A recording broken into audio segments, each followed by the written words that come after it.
Salam sejahtera semua pelajar. Pada hari ini, kita akan belajar tentang tajuk pertama kita, yaitu kemahiran saintifik. Oke, pelajar boleh rujuk ini di muka surat 1 lah, buku teks sains kalau ada. Dan kalau tiada, boleh rujuk di video cikgu ini.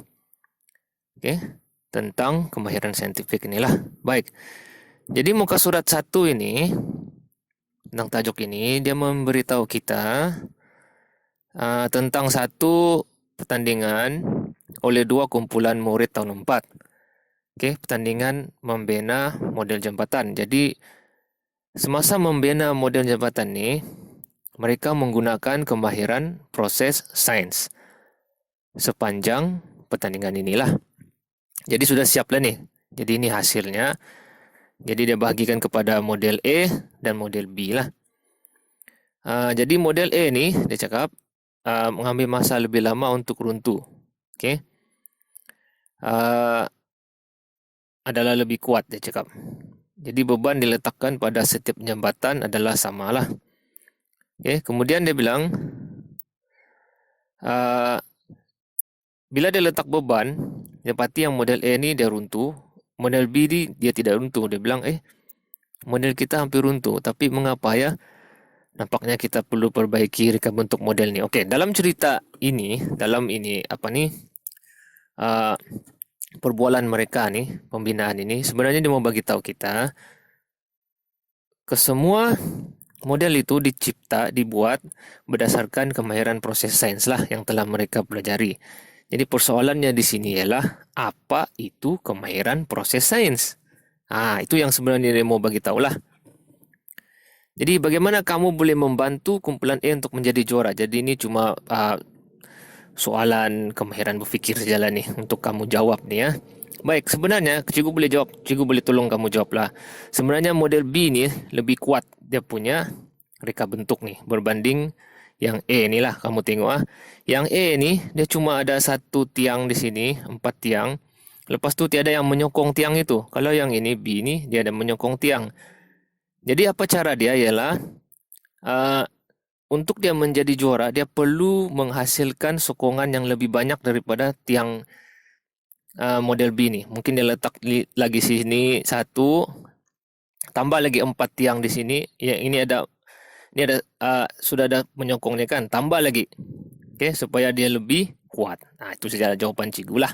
Baik, jadi untuk muka surat 1 ni, dia cuma bagi tahu kita, kemahiran proses sains ini membantu menyelesaikan masalah. Tapi persoalan yang paling penting di sini, apa itu kemahiran proses sains? Cikgu yakin kita sudah belajar tentang kemahiran proses sains ini di tahun 3. Tahun 1 sampai tahun 3 kan? Jadi ini cuma seperti pengulangan dan ulang kaji sajalah supaya kita ingat semula, imbas kembali apakah sebenarnya kemahiran proses sains. Jadi di sini nih saya cakap di muka surat 2 nih, masihkah kamu ingat akan kemahiran proses sains yang telah kamu pelajari sebelum inilah? Jadi kemahiran proses sains membantu kita memahami objek dan persekitaran secara saintifik. Baik, di akhir ini, dia punya situasi ni, di akhir gambar raja ini, dia tanya, situasi lah. Senaraikan kemahiran proses sains yang telah digunakan oleh mereka. Jadi bila kamu baca ni, kamu cuba ingatlah balik. Ini tentang kemahiran proses sains apa begitu. Jadi cikgu bantu kamu lah. Kita sama-sama senaraikan. Baik, yang pertama, ada sampah di situ, kemudian yang budak perempuan ni cakap, sudah lama saya perhatikan sampah sarap di sini, semakin hari semakin banyak. Baunya pun tidak menyenangkan. Jadi di situ ada perhatikan. Jadi budak perempuan ni nampak sampah itu. Jadi dia guna apa? Dia buat pemerhatian menggunakan deria penglihatan. Kemudian kawan dia ni pula, baunya tidak menyenangkan, menggunakan juga pemerhatian menggunakan deria bau lah. Jadi di situ pertama sekali, kemahiran proses sains yang pertama ialah Memerhati. Oke, cikgu sudah tulis itu ah. Oke, kemudian nombor 2, apa lagi? Oke, yang kedua, apa yang kita boleh buat dengan sampah sarap ini? Bagaimana kalau kita kitar semula sampah sarap ini?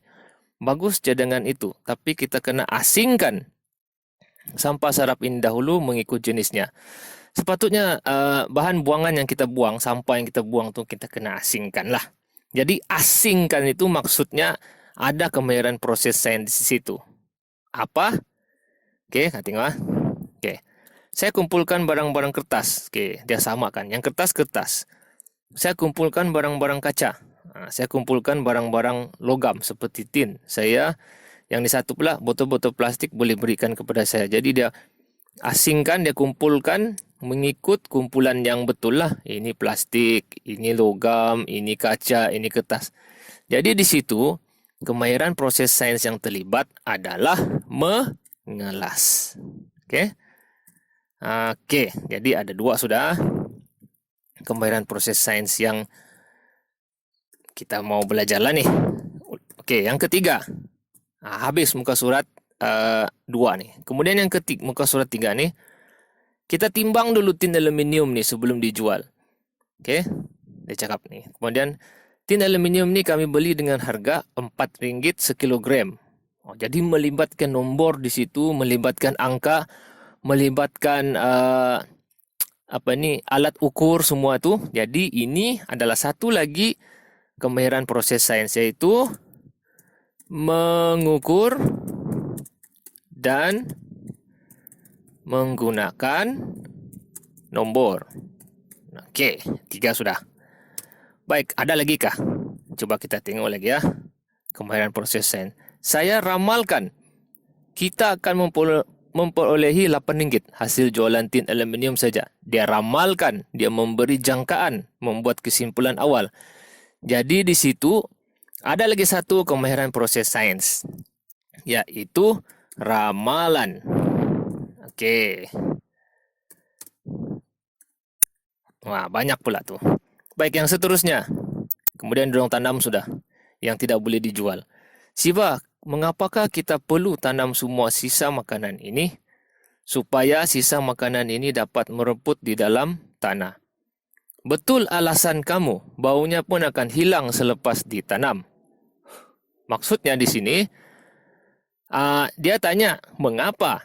Jadi dia jawab, dia bagi sebab, kerana. Jadi di situ kita sudah belajar juga, ada satu lagi, bila dia berkaitan dengan alasan nih, ada satu lagi kemahiran proses sains yang agak penting nih, yaitu inference. Membuat inference. Oke. Baik, seterusnya last kali. Akhirnya kita berjaya membersihkan kawasan ini. Oke, jadi bersih sudah. Daripada kotor tadi, dorang bincang-bincang, lepas tu asing-asing sampah, lepas tu jual yang boleh jual, tanam yang boleh tanam. Akhirnya tempat itu pun bersih. Jadi inilah dia senarai kemahiran proses sains yang kita mau ulang kaji lah untuk hari ini lah. Oke. Cikgu akan pergi secara ringkas sebab cikgu mau cuba kamu ingat semula sahaja, okey, dan cuba faham baliklah, okey. Yang pertama ialah memerhati. Okey, kita tengok di sini. Memerhati ini. Baik. Memerhati ini mengumpul maklumat sama ada tentang objek itu ataupun fenomena lah, kejadian itu semula jadi dengan menggunakan sebahagian ataupun semua deria. Deria-deria yang dimaksudkan itu seperti deria penglihatan, mata, pendengaran, telinga, deria bau, hidung, sentuhan, kulit, dan deria rasa lidah.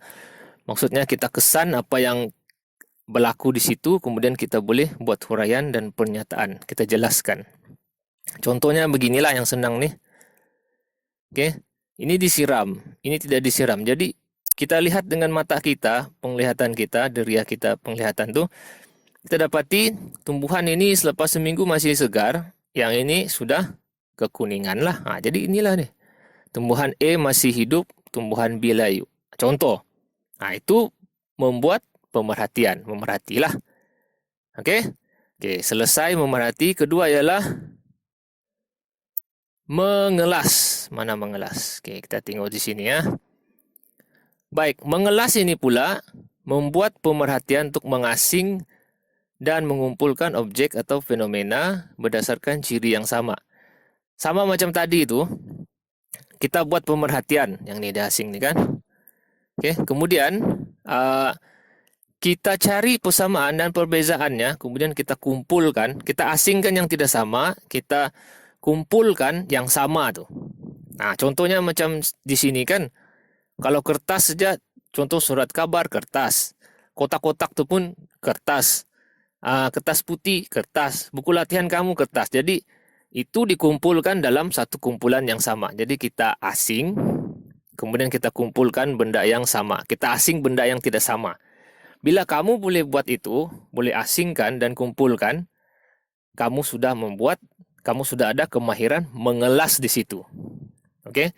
Tidaklah dalam satu plastik sampah tu semua sampah di situ, kertas pun dia, kaca pun dia, tin pun dia. Itu bukan mengelas namanya. Oke? Itu menambah sampah, mencemarkan lagi. Oke, baik. Jadi itu dia mengelas lah. Oke, nota ni akan cikgu bagi juga nanti. Ni contoh dia lagi yang lain lah. Ada dua kan, jadi kita cuba cari perbezaan dan persamaan. Persamaan tinggal di darat, berkaki empat. Perbezaan kura-kura bercengkerang, bertelur, dan sebagainya lah. Jadi kita guna buat pengelasan seperti ini. Oke, senang. Macam ini kan tadi diasingkan lah sampah, jenis-jenis sampah kan. Oke, kaca semua di sini, kertas di sini, begitu. Oke, ada contoh lain lagi kah? Macam ni kan, diasingkan. Oke, boleh terapung di sini. Kelapa, tembikai boleh terapung. Ubi, kentang, mangga tidak boleh terapung, tenggelam, dikumpulkan di satu kumpulan yang sama. Oke, dia tidak kasih sama di sini. Ketembikai sama dengan ubi kentang, tidak. Diasingkan. Sebab tembikai boleh terapung. Begitu. Oke. Samalah juga dengan nih, warna nih. Oke. Asingkan ikut yang sama. Oke. Baik, itu dia mengelas. Oke, seterusnya kemahiran proses sains mengukur dan menggunakan nombor. Mana sudah tu? Mengukur dan menggunakan nombor. Oke. Mengukur dan menggunakan nombor nih yang macam tadi itu, timbang semua tu kan. Membuat pemerhatian menggunakan nombor dan alat berunit piawai. Maksudnya kita boleh guna nombor itu dan kita boleh mengukur menggunakan alat-alat yang tertentu lah. Kalau dalam situasi ini dia guna alat timbang lah. Oke. Begitu juga dengan jam, cara menggunakan jam randik, ini tahun lalu punya, menggunakan pita pengukur dan pembaris. Jika kita boleh buat semua itu, maksudnya kita sudah ada kemahiran mengukur dan menggunakan nombor. Oke, seterusnya kemahiran proses sains yang keempat, ramalan, membuat ramalan. Kita tengok di sini. Meramal. Oke, mana meramal? Oke, ini dia. Meramal ialah kemahiran membuat jangkaan tentang sesuatu peristiwa yang akan berlaku. Maksudnya kita membuat jangkaan lah. Tapi bukan meneka. Meneka tu sembarangan saja meneka. Tidak mengikut pengetahuan yang kita ada dan pengalaman kita kan. Kita hantam saja. Meramal ni, kita membuat jangkaan dengan dengan jangkaan yang munasabah lah, yang boleh diterima akal lah. Oke. Berdasarkan pemerhatian, pengalaman ataupun corak dan pola lah. Macam ni kan. Saya ramal kita akan memperoleh RM8.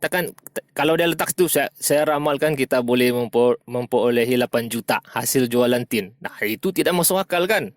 Itu meneka. Jadi meramal ni kita ikut logik dia. Kita ikut akal kita lah, yang pemerhatian, pengalaman dan juga data-data tu semua maklumat tu lah. Okey. Contohnya di sini nih. Budak tu nak pakai kasut. Jadi ada kaca. Kalau dia terpijak kaca, ramalan dia kaki tu budak tu terluka lah. Nampak kah? Okey, dengan ni lagi. Budak ni makan gula-gula saja, makanan manis setiap hari. Jadi ramalannya gigi dia rusak lah. Takkan gigi dia jadi cantik makan gula-gula banyak kan? Begitulah ceritanya. Sama juga dengan ini semua nih. Oke, contohnya belalang kan, ada tumbuhan situ, mesti dia makan tumbuhan itu. Kalau itu saja yang ada di sana lah. Sebab belalang nih makan tumbuhan, kita punya pengetahuan kan. Oke, jangan pula belalang akan mati dimakan oleh tumbuhan. Itu tidak masuk akal kan. Jadi ramalan ini yang masuk akal. Oke, begitu juga dengan yang lain-lain lah. Nota juga akan bagi nanti. Oke, seterusnya. Apa tuh? Inference. Oke, kita tengok inference . Mana inference? Oke, ini nah, di sebelah dia. Inference ini macam ni tadi. Asal kita menjawab soalan mengapa dan kita bagi alasan ataupun sebab, maka itu kemahiran proses membuat inference. Maksudnya di sini menyatakan kesimpulan awal yang munasabah untuk menerangkan sesuatu pemerhatian ataupun pendek cerita, kita jawab soalan mengapa lah dengan memberikan sebab yang masuk akal. Contoh, kenapa pokok ini kelihatan segar? Mungkin disiram setiap hari. Dia bagi alasan yang masuk akal kan? Yalah, kalau kita siram mestilah. Macam sama juga ini. Kenapa kita tanam? Kalau kita tanam, baunya tidak akan naik ke atas. Jadi tidak bau lah. Jadi makanan itu pula boleh reput dalam tanah jadi baja. Jadi jawapan yang masuk akal. Okey? Ini cara menjawabnya lah. Okey, nanti kita akan pergi lebih lagi mendalam tentang ini. Okey? Jadi sekarang ini ada sebenarnya satu lagi cikgu terlupa kemahiran proses sains itu di awal-awal tadi. Mereka berbincang maksudnya berkongsi maklumat ataupun memberitahu maklumat yang ada lah. Jadi di situ sebenarnya di sini nih, cikgu letak di bawah lah. Satu lagi kemahiran proses sains cikgu lupa letak situ ialah berkomunikasi. Okey, apa itu berkomunikasi? Kita tengok sini. Berkomunikasi ni maksudnya kita memberikan penerangan tentang tindakan, objek atau peristiwa menggunakan perkataan atau simbol. Maksudnya berbincang lah. Kita memberitahu pada kawan-kawan kita hasil dapatan kita itulah. Okey. Jadi itu saja sebenarnya. Jadi berkomunikasi ini ada banyak cara. Kita boleh tunjuk dalam bentuk graf, jadual, rajah ataupun bentuk model lah. Okey. Contohnya macam begini. Okey. Jadi itu saja. Kita belum habis lagi. Kita kembali kepada buku teks ini. Jadi sampai di situ, muka surat seterusnya adalah aktiviti tambahan. Salah satunya ialah membuat payung terjun. Jadi dengan menggunakan kemahiran proses sains tadi, kita boleh menghasilkan ataupun menyelesaikan masalah berkaitan dengan sains lah. Contohnya membuat payung terjun nih. Dengan menggunakan kemahiran proses sains tadi, kita boleh buatlah. Okey. Video tentang payung terjun ni, cikgu akan letak di hujung video cikgu. Jadi kalau kamu berminat untuk membuatnya, kamu boleh buatlah. Okey. Kemudian aktiviti mengelas pula, ini ada juga sebagai aktiviti tambahannya ni. Okey. Begitu juga dengan kecerahan mentol ni pun aktiviti tambahan lah yang boleh kamu cuba untuk buat. Jadi cikgu rasa itu saja untuk hari ini. Terima kasih dan selamat belajar.